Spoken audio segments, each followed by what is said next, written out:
All right, here we go. All right, so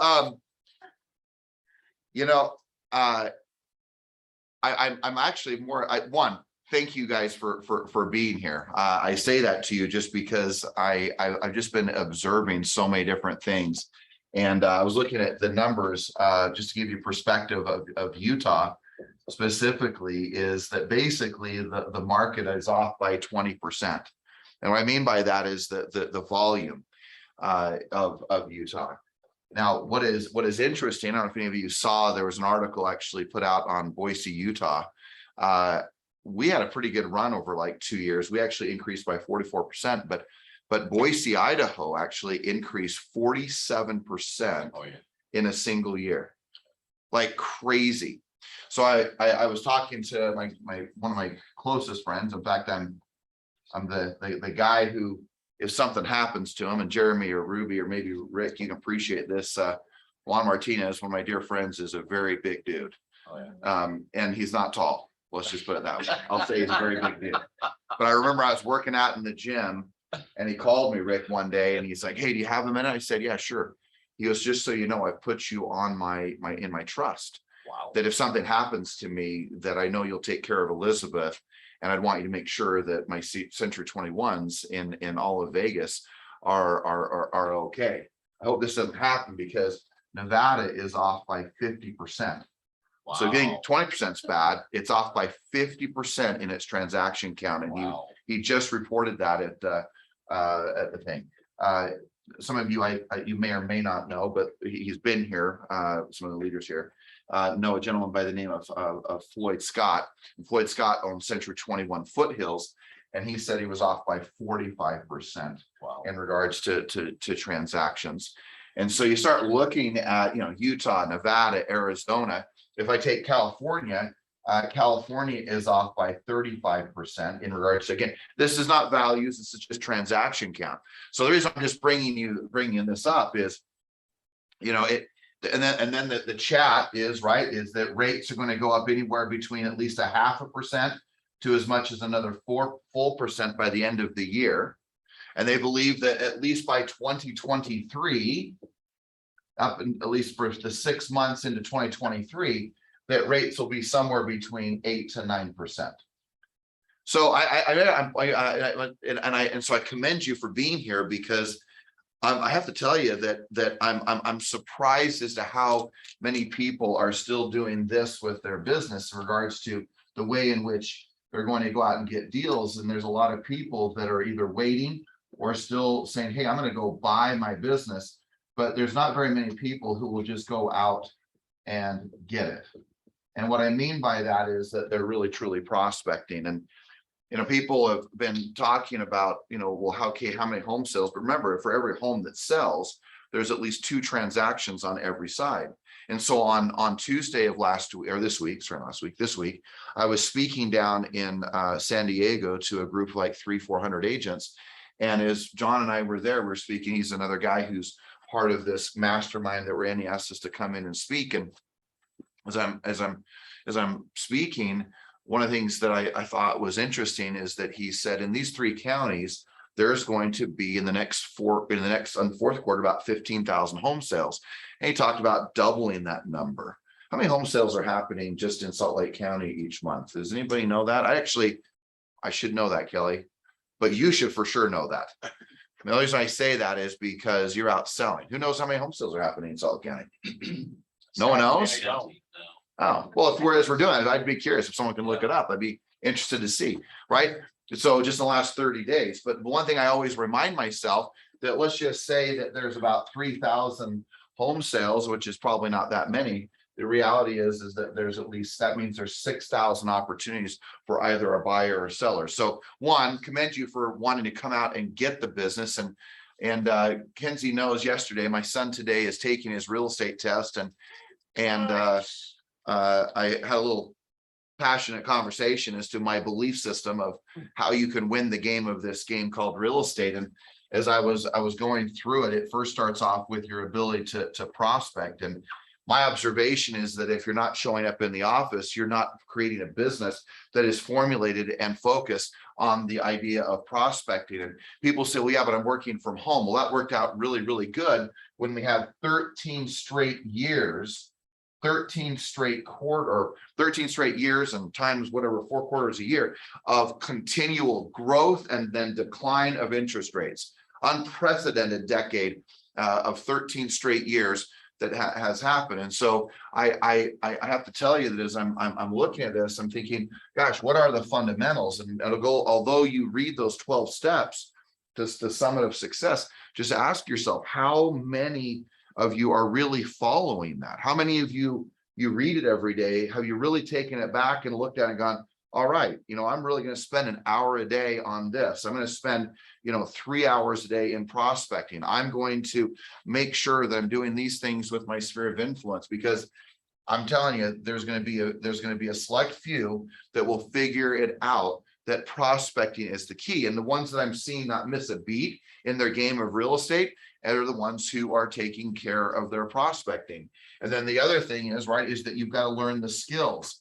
And as long as you learn the skills, and I actually, Jeremy doesn't know this, but I quoted him yesterday. I was talking to an agent who was sending me these numbers, and he was saying, I talked to, I don't know, 30 or 40 people. I can't remember the exact number. And I prospect for 3+ hours. And there's been 3 or 4 days in a row that he has sent me these numbers. And I said, well, let me quote Jeremy for you. And he goes, okay.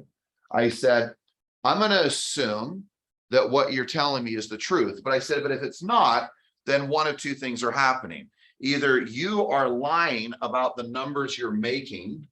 So we do know this, that if you're not lying, that means you have this one thing down that most people never figure out in this business, and that is the discipline.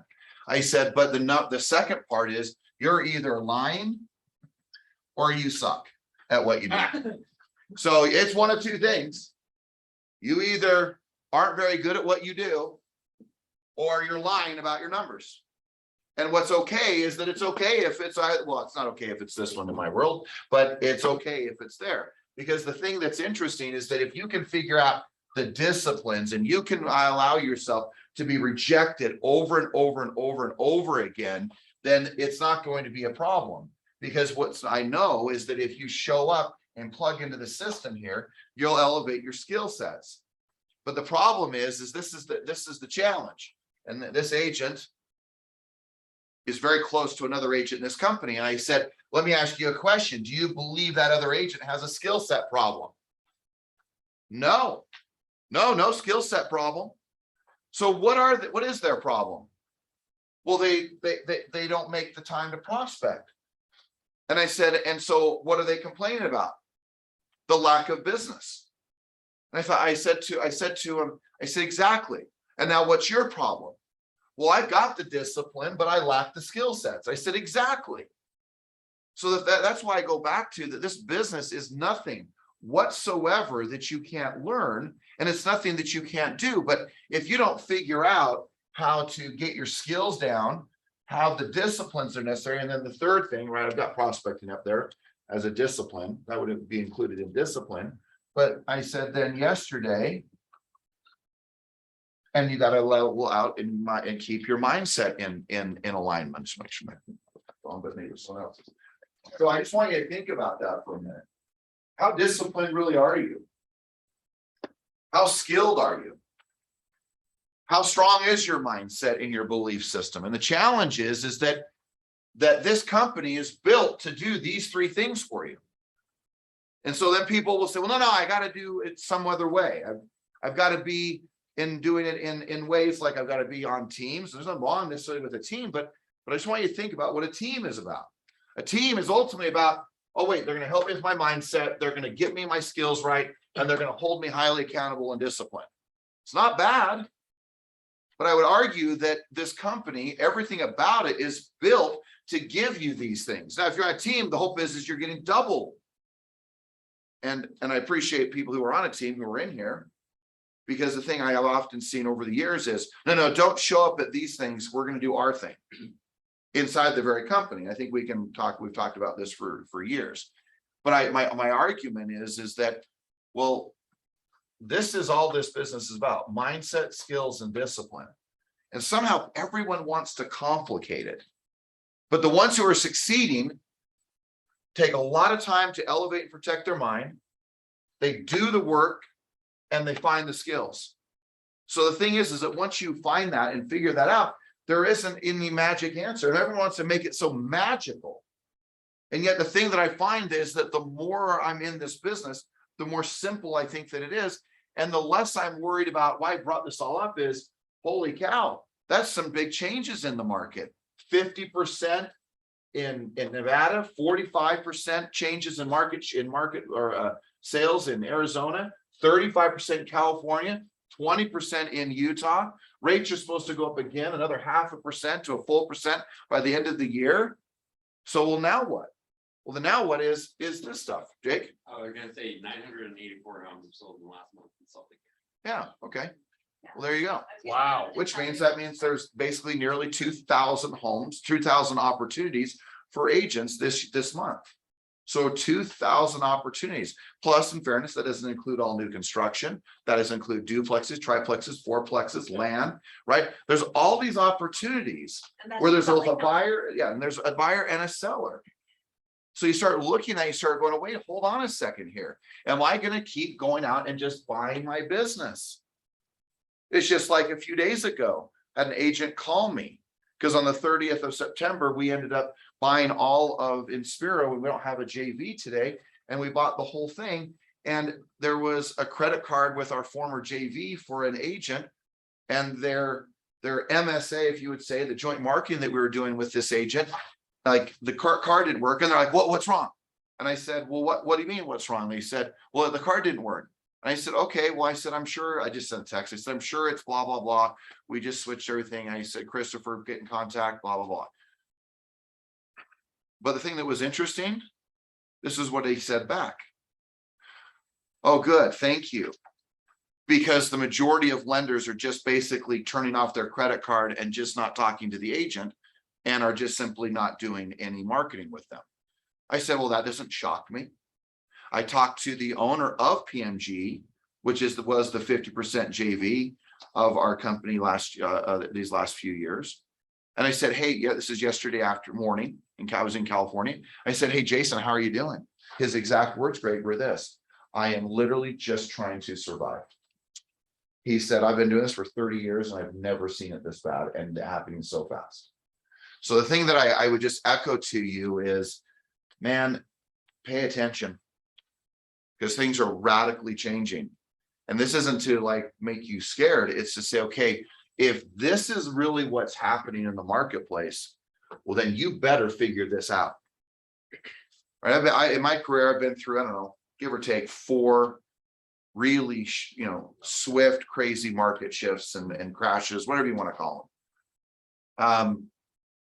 But the one thing that I know that has always made it to where I've made it through all these is what I think about, what I believe, what my confidences are, the disciplines that I create every single day, and the skills that I develop. And so I just would again echo to you guys are in the right spot. You're doing the right things. And I'm so grateful that you're here. And for some reason, people want to be a different answer. And when you start talking Utah 20%, Nevada 50%, guys, this is always a precursor. California is always a precursor. For 30 years of my career, between 3 to 12 months later, whatever California is doing is exactly what Utah does. And George, that is a fact. The exciting thing is for a company like this, and it exists nowhere. If you're here, you're participating, you're a part of it, you will do better than you've done in the years to where stuff was flying off the shelf, because you're ready. And this is the time to get ready. It's the fourth quarter. For the first quarter of next year, the top people will do the majority of the business because they don't see it any different. It's just a market. Yep. They don't worry about the event of the market. They may respond differently, right? They change their approach. Yes. It's good. So just remember, you have a few choices. You can either fight, you can flee, or you can do what a lot of people is that they're paralyzed. And they just sit there and think that nothing's going to change. Or they think that, well, wait, if I just run away from it, it'll somehow go away. Or there's people who literally will fight for the process. And I just would tell you, and Rick, you're getting to the very point that I want to bring up. And for many years, specifically with Jeremy, and of course with Ruby and Rick, I've talked about this, but I just want to point out that if there's basically a handful of just 5 things I would encourage you to do every single day. Here's the first one. And that, guys, this comes from so many years of just either watching agents, watching what they do, observing what they do, coaching what they do and what they don't do, what I've succeeded in, when I've been failing, when I haven't been winning, when I have been failing. It's just, it's an assessment, and it's just my own personal experience. And I've just realized that over these many years, these nearly 3 decades in this business, number one is that your number one job every single day is to set an appointment. And I know I write this, I swear I write that up here every single time I'm up here, set an appointment. But guys, you can't allow a day to go by that you don't set an appointment. The second thing is, and these aren't in particular order, but except I would tell you, number one is, what are you doing with your sphere of influence? It's not okay to not call them. It's not okay to not send videos. It's not okay to not text. It's not okay to not email, voicemail, call, stop by, client appreciation things. It's not okay. The reason it's been okay in the past for you is because the market has not made you forced to do it. But you've got to get serious about what you're doing with your sphere. Like really serious about it. Like take it serious. It is the single greatest asset that you'll build in this business. It's the single greatest asset that has longevity that you can hand down to generation. It's the most important thing. You, Rick just said it, participate. You got to participate. The problem is that people don't participate. So this is my classic of people who often, just please take this the right way, but get on teams, is they don't participate, they aren't disciplined, they don't prospect. So then they go, oh my gosh, I better go to a team. And then all of a sudden the team member, who's a great team leader, says, guess what we're going to do every day? We're going to participate in the team. We're going to prospect on the team. We're going to be disciplined on the team. We're going to focus on your sphere on the team. And so all of a sudden, something magically changes and you do business. And yet you got Jeremy, you got Ruby, you got Rick, you got all these people, and the people who are the best team leaders, like the Jeremys and the Tricia and oh my gosh, say your name. You said it right. I know, but I stumbled through it a little bit, at least in my own head. Trishan, is that when you start leading, or others, Mike and April, and us, you have your teams, or you're the part of a team. Just remember that the core thing that you're getting is you're getting these things, and that's not bad. It's not bad at all. It's just the fact that at least acknowledge what you're getting, or not getting, or what you're not participating in, what you're not doing with your sphere, what you're not doing with the setting of appointments. And all of a sudden, you start looking at that and saying, okay. If I'm working my sphere, I'm participating in what I should be doing. Okay, what's these other 2 things I should be doing? Well, I think the other 2 things are just really focus points. And they're focus points, and that is that you're going to put a deal under contract, or you're going to take a listing every single day. Now, I just want you to think about it. If this became your focus point, if this is what I do every day, I participate, right? I call and work with my sphere, and every day my focus is, and you could dial this in just one thing, but my whole focus is I'm going to make sure that I write a contract with either a buyer, a seller, new listing, or putting that listing under contract. I will write a contract every single day. That's your job. And the thing I've realized over the years, if an agent works their sphere and they participate, the rest is history. Now you can dial it down in another way, your mindset, your skills, and your discipline. But either way, it's the same answers. So again, people go, oh my gosh, George, why do you talk? Because I want you to recognize that if you are waiting for business and buying business, you are going to have what handed to you over the next 6 to 12 months. It will be rougher than you can ever imagine. I just want to remind you that if you do not create momentum in some of these areas that I'm talking about, and if you don't create momentum and create some runway with clientele, runway with your business, you're going to have some major challenges. I'm not worried that rates are going up. What I'm worried about is, will agents get paralyzed, run, or will they really engage themselves in the fight? And will they be disciplined? Will they have the skills? Will they dedicate themselves to figuring out how to be a master communicator? And if they do those things, just like you said, Rick, it's just a market. It doesn't matter what the market's doing. I point this out because this has to be your response. And if you think that the response is supposed to be different, I can tell you, you're kidding yourself. Right? I'll just close with this, but it's always kind of a fun one. And you certainly guys have heard it before, most of you, I'm sure.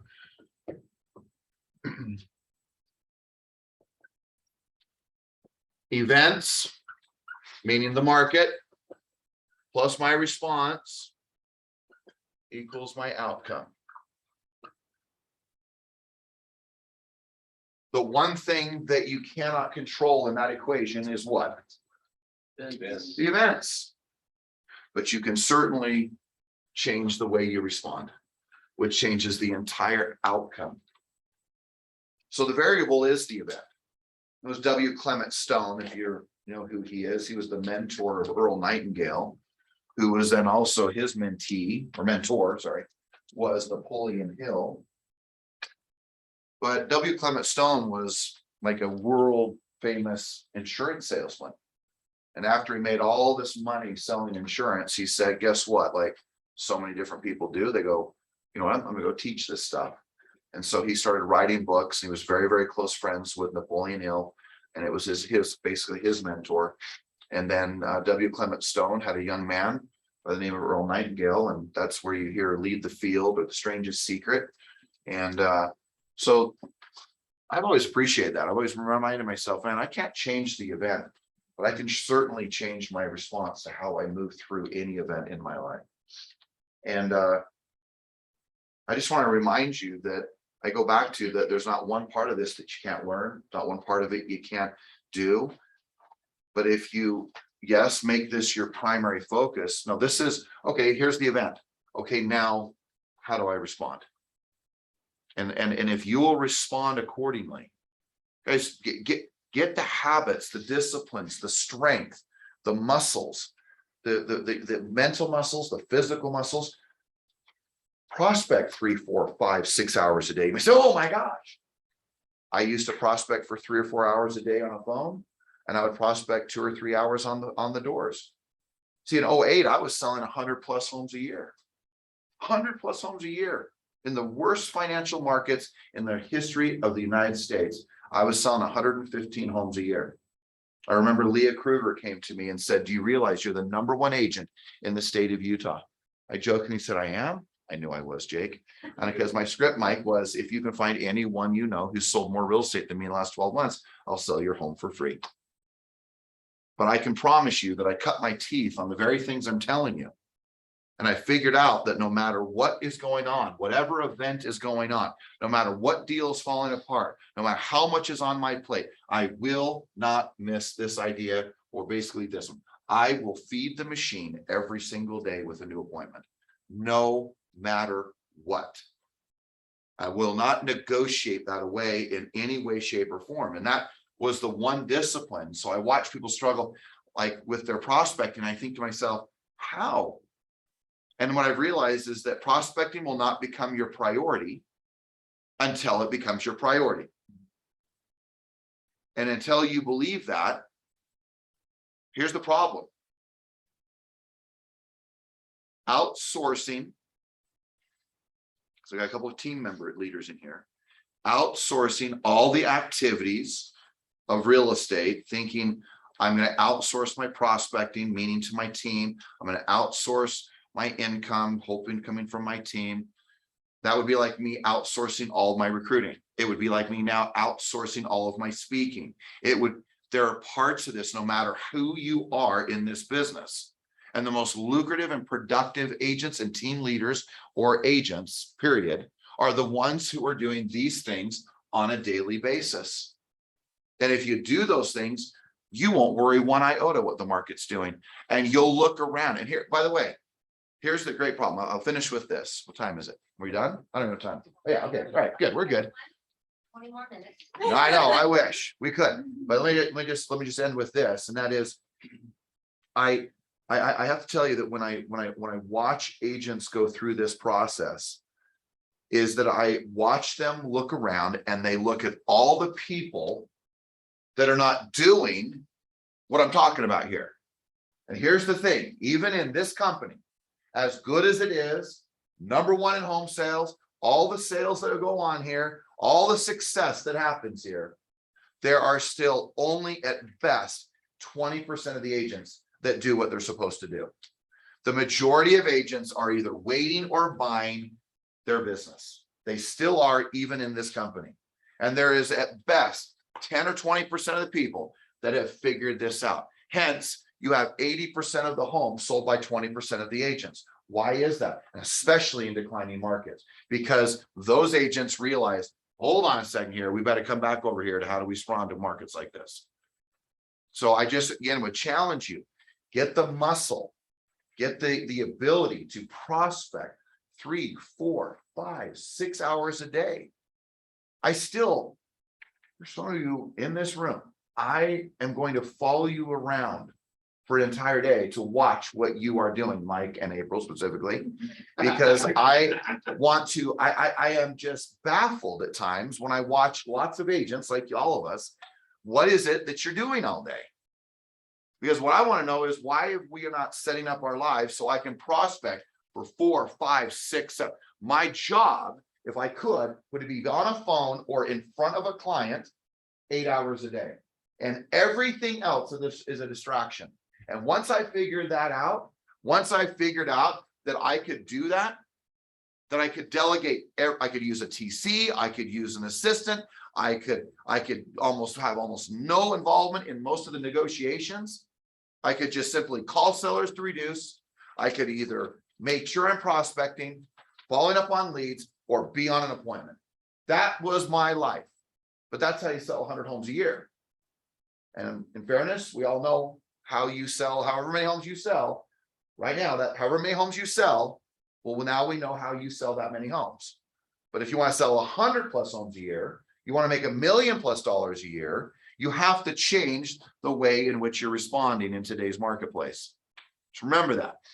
But the good news is it's completely in your control. 100% in your control. Okay. All right, let's go.